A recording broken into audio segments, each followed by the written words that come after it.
Good morning. You're Frederick Broussard. Yes, ma'am. And Mr. Broussard, you were previously here and given some time to either hire a lawyer or visit with some lawyers. Did you get someone hired? No, ma'am. I talked to some lawyers and got some prices. Apparently kind of save my money. Who'd you talk to? Uh,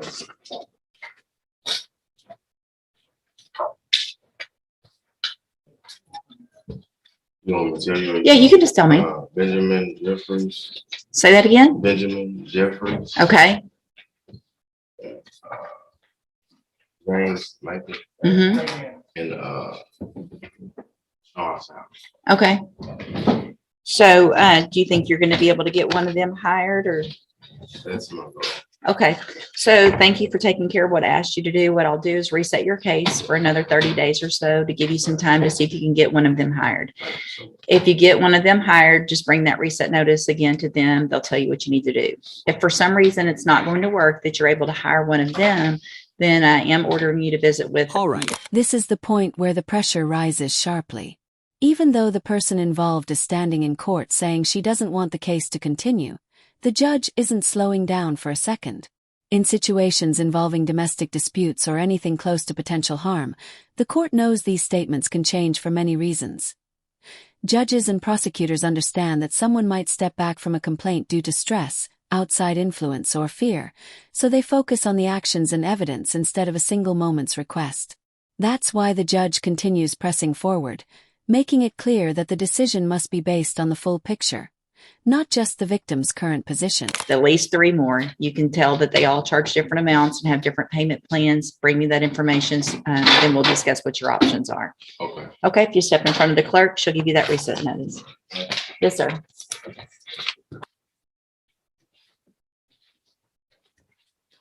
Crystal Moon.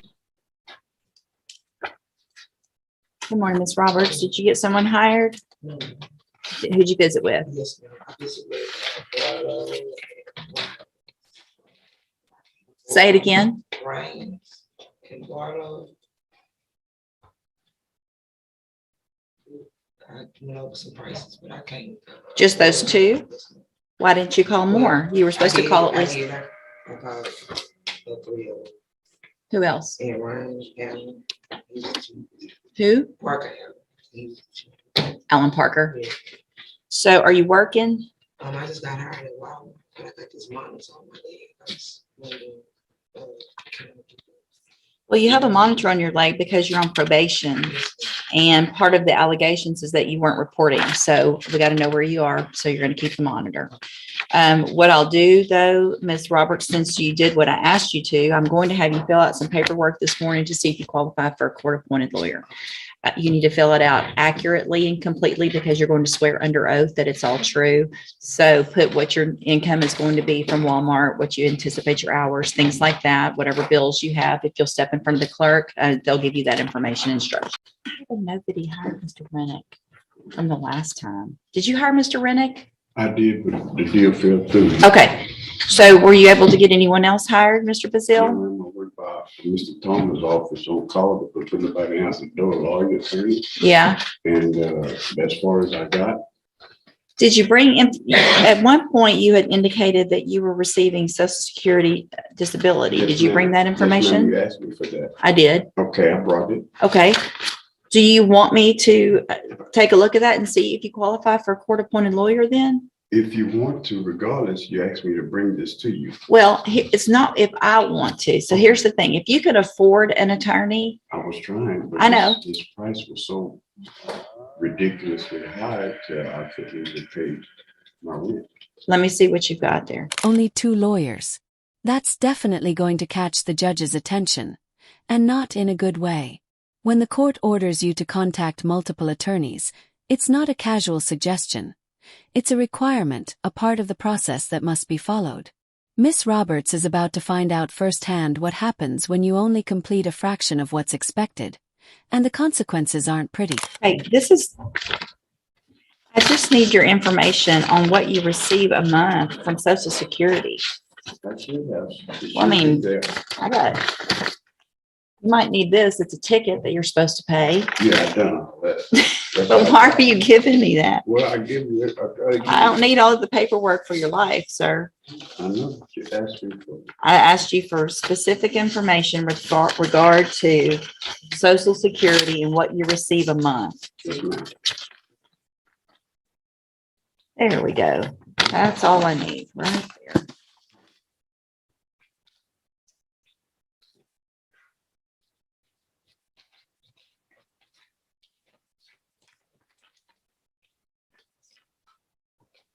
Okay, so Mr. Bazil, do you want me to, you qualify for a court-appointed lawyer. Do you want me to appoint one for you today? Yes, ma'am. Okay, if you'll just have a seat, if you'll actually just step in front of the clerk and she will give you that information. Thank you.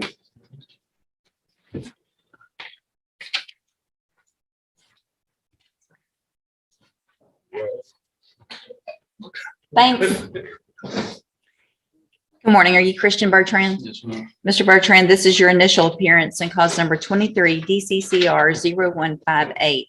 You're charged with the third-degree felony offense of injury to a child, elderly, or disabled individual from February 17th of 2023. Since you've made bond in your case, have you had an opportunity to try to hire a lawyer?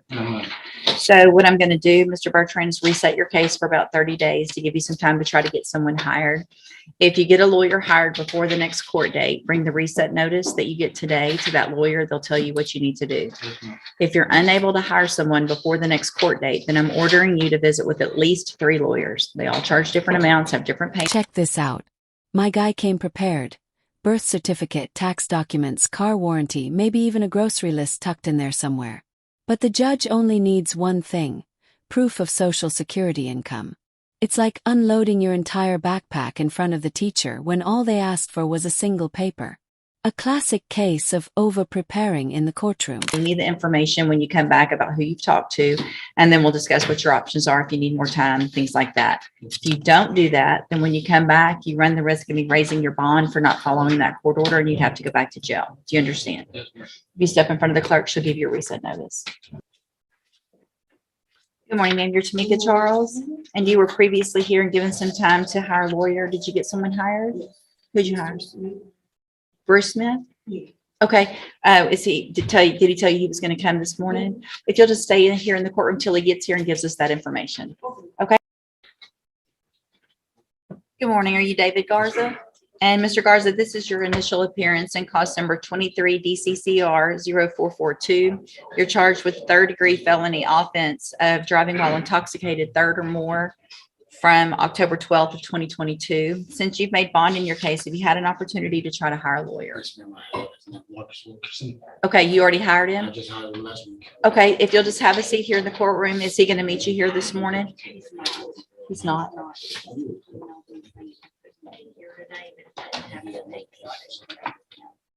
Do you have any type of receipt or anything like that, Mr. Garza? No, Okay, so what I'll do, Mr. Garza, is I'm just going to reset your case 1 week to next Monday.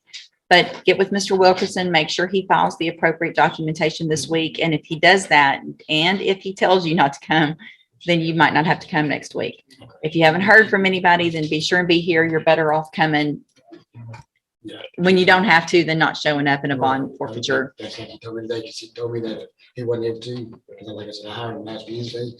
And he hasn't filed the He notice. wasn't able to just make sure I was here today. Oh, that's a tough moment. When a judge tells you to go home and change into proper attire, it's more than just fashion advice. It's a sign that your outfit has crossed the line into courtroom disrespect. Rule number 1 of appearing in court: always dress like someone who takes the proceedings seriously and wants to stay out of trouble. Last week today. Okay, well, maybe get with him and make sure he has to file something with us to let us know that you have hired him. So maybe call his office and make sure they get that done. If you'll sign a reset over here. Good morning, you're Sean Johnson. Yes. And Mr. Johnson, this is your initial appearance in cause number 23 DCCR 0388.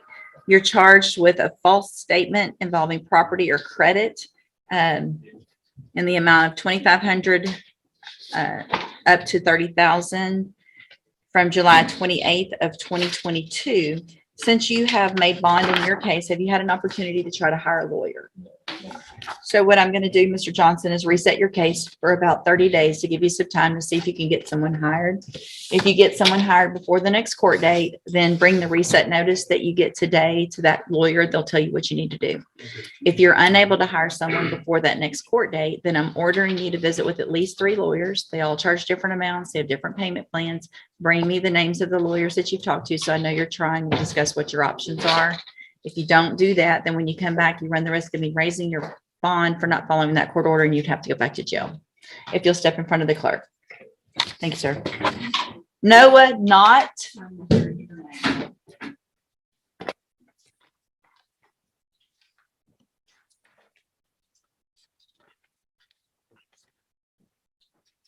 morning, Mr. Knott. Did you get Mr. Rennick or someone else hired?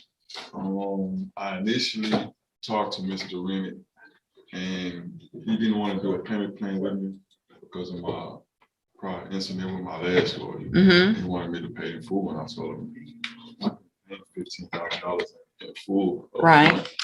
So I went to other lawyers, and a lawyer that had been on my family for a long time, Walker, he's supposed to work with me on a payment plan. So that's what I'm in the process of doing right now.